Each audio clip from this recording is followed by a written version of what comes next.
ನೋಡ್ರಿ, ಇವರೇ ದೊಡ್ಡಬಳ್ಳಾಪುರದ king of king Shri Adinarayana Swami. 16 ಕಣ್ಣಿನ ಬಾವಿ ಒಡೆಯರು ಇವರೇ. ಈಗ ನಾಗರಕೆರೆನಾಗೆ ಕಲ್ಲುಗಳಾಗವ್ರಲ್ಲ, ಇವ್ರದೇ ಮನೆಯ ಕಲ್ಲುಗಳು. ದ್ವಾರಬಾಗ್ಲು ಎಲ್ಲಿತ್ತು, ದೇವಸ್ಥಾನ ಎಷ್ಟು ಅಗಲ ಇತ್ತು, ಒಟ್ಟು ಈ ಅಪ್ಪನ ದೇವಸ್ಥಾನ ಸುತ್ತಮುತ್ತ 36 ದೇವಸ್ಥಾನ ಇತ್ತಂತೆ. ಇತಿಹಾಸಗಾರರು ಪತ್ತೆ ಹಚ್ಚಿ ಎಷ್ಟು ಎಕರೆ ಈ ಅಪ್ಪ ಓನರು. ದೊಡ್ಡಬಳ್ಳಾಪುರದ ಪ್ರೀತಿಯ ಜನರಿಗೆ ದಂಡಿ ನ್ಯೂಸ್ ಮಾಡೋ ನಮಸ್ಕಾರಗಳು. ಈ ಹಿಂದೆ ನಮ್ಮ ದೊಡ್ಡಬಳ್ಳಾಪುರದ ವ್ಯಕ್ತಿಯೊಬ್ಬರು ನಮ್ಮ ದೊಡ್ಡಬಳ್ಳಾಪುರದ ಇತಿಹಾಸ ಪ್ರಸಿದ್ಧ ದೇವಾಲಯ ಅಂದರೆ ಶ್ರೀ ಲಕ್ಷ್ಮೀ ಆದಿನಾರಾಯಣ ಸ್ವಾಮಿಯ ದೇವಾಲಯದ ಕಲ್ಯಾಣಿಯನ್ನು ತೋರಿಸಿದ್ರು. ಅಂದರೆ 16 ಕಣ್ಣಿನ ಬಾವಿ ಅಂತಿದೆ, ಅದನ್ನು ತೋರಿಸಿದ್ರು. ಅದಾದಮೇಲೆ ಆ ದೇವಾಲಯದ ಅವಶೇಷಗಳು ಅಂದರೆ ಕಲ್ಲುಗಳನ್ನು ತೋರಿಸಿದ್ರು. ಎಲ್ಲಿ? ನಾಗರಿಕೆರೆ ಸುತ್ತಲಿರುವಂಥ ಕಟ್ಟೆ, ಆ ಮೆಟ್ಲುಗಳನ್ನ. ಅದಾದ ನಂತರ ಕೋಡಿಯೇರಿಯೋ ಜಾಗದಲ್ಲಿ ಆ ದೇವಾಲಯದ ಅನೇಕ ಕಲ್ಲುಗಳನ್ನು ತೋರಿಸಿದ್ರು. ನಮಗೆ ಕುತೂಹಲ ಆಯಿತು. ದೇವಾಲಯದ ಕಲ್ಯಾಣಿ ನೋಡಿದ್ವಿ, ಆ ಕಲ್ಲುಗಳು ನೋಡಿದ್ವಿ, ಮತ್ತು ಸ್ವಾಮಿಯಲ್ಲಿ ಆ ಆದಿನಾರಾಯಣ ಸ್ವಾಮಿಯ ವಿಗ್ರಹ ಎಲ್ಲಿ ಅಂತ ನಮ್ಗೆ ಕುತೂಹಲ ಇತ್ತು. ಈಗ ಏನು ಹೇಳಿದ್ರಿ, ಕಲ್ಯಾಣಿ ತೋರಿಸ್ರಿ ಅಂತ ಹೇಳಿದ್ರಿ, ತೋರಿಸಿದ್ವಿ. ಈ ಯಜಮಾನ್ರದ್ದು ದೇವಸ್ಥಾನದ ಕಲ್ಲು ಕೇಳಿದ್ರಿ, ಕಲ್ಲು ತೋರಿಸಿದ್ವಿ. ನೋಡ್ರಿ, ಇವರೇ ದೊಡ್ಡಬಳ್ಳಾಪುರದ ಕಿಂಗ್ ಆಫ್ ಕಿಂಗು ಆದಿನಾರಾಯಣ ಸ್ವಾಮಿ. ಇವರೇ ವೆಂಕಟರಮಣ ಸ್ವಾಮಿ ದೇವಸ್ಥಾನದಲ್ಲಿ ಭಿನ್ನವಾಗಿತ್ತು. ಯಾವ ಇತಿಹಾಸದಾಗ ಆಗೈತೆ ಈ ದೇವಸ್ಥಾನ ಅನ್ನೋದು ಯಾರಿಗೂ ಗೊತ್ತಿಲ್ಲ. ಧ್ವಂಸ ಎಲ್ಲಾಗೈತೆ ಅನ್ನೋದು ಯಾರಿಗೂ ಗೊತ್ತಿಲ್ಲ. ದೊಡ್ಡಬಳ್ಳಾಪುರದ ಕಿಂಗ್ ಆಫ್ ಕಿಂಗು ಇವರು ಲಕ್ಷ್ಮೀ ಆದಿನಾರಾಯಣ ಸ್ವಾಮಿ.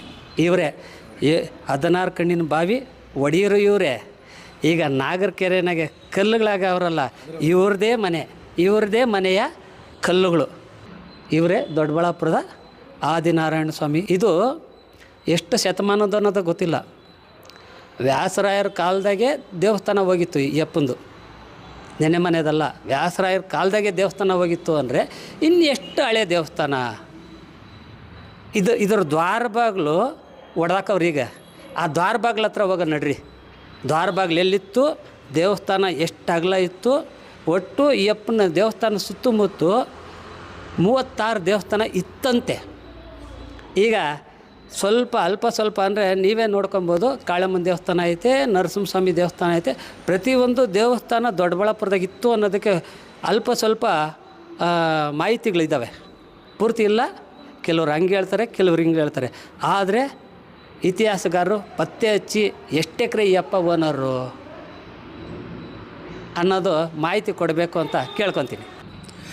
ಈಗ ಅನ್ಯ ಧರ್ಮೀಯರಿಂದ ಹೌದು, ಲಕ್ಷ್ಮೀ ಆದಿನಾರಾಯಣ ಸ್ವಾಮಿ ದೇವಾಲಯದ ಮೇಲೆ ಏನು ದಬ್ಬಾಳಿಕೆ ಆಯಿತು, ಅವರಿಂದ ದೇವಾಲಯ ಧ್ವಂಸ ಆಯಿತು ಅಂತ ಅರ್ಚಕರು ಹೇಳಿದರು. ನೀವು ಕೂಡ ಹೇಳಿದ್ರಲ್ವಾ? ಆ ಸಮಯದಲ್ಲಿ ಸ್ವಾಮಿಗೆ ಏನು ಬಿಂಕಾಗಿರಲಿಲ್ವಾ? ಅನ್ಯ ಧರ್ಮೀಯರಿಂದ ಭಿನ್ನ ಆಗಿತ್ತು. ಇವರು ನಾರಾಯಣಪ್ಪನವರೇ ಭಿನ್ನ ಆಗಿದ್ದನ್ನು ಸರ್ ಮಾಡ್ಕೊಂಡಿದ್ದು ನಾರಾಯಣಪ್ಪವರೇ ಬಂದು ಸರ್ ಮಾಡಿದ್ರು. ಅವ್ರ ಹೆಸರು ಹಂಗಾದ್ರೆ ನಾರಾಯಣ. 96ರಲ್ಲಿ ಇದನ್ನು ಸರ್ ಮಾಡೋಕ್ಕೆ ಅಂತ ಹೇಳಿದ್ರು. 97ರಲ್ಲಿ ಫೆಬ್ರವರಿ 9ನೇ ತಾರೀಕು ರೆಡಿ ಆಯಿತು. ಈಗ ಈ ಅಪ್ಪ ಇಲ್ಲಿದ್ದಾನೆ. ಇವಾಗ ಎಲ್ಲೋ ಬೇಕು ಹತ್ರ ನಾವು ಈ ಅಪ್ಪನ ದ್ವಾರಬಾಗ್ಲು ಎಲ್ಲೈತೆ ಅಂತ ಹುಡುಕ್ಬೇಕು. ಹೋಗೋಣ ಹಂಗಾದ್ರೆ, ಹೋಗೋಣ.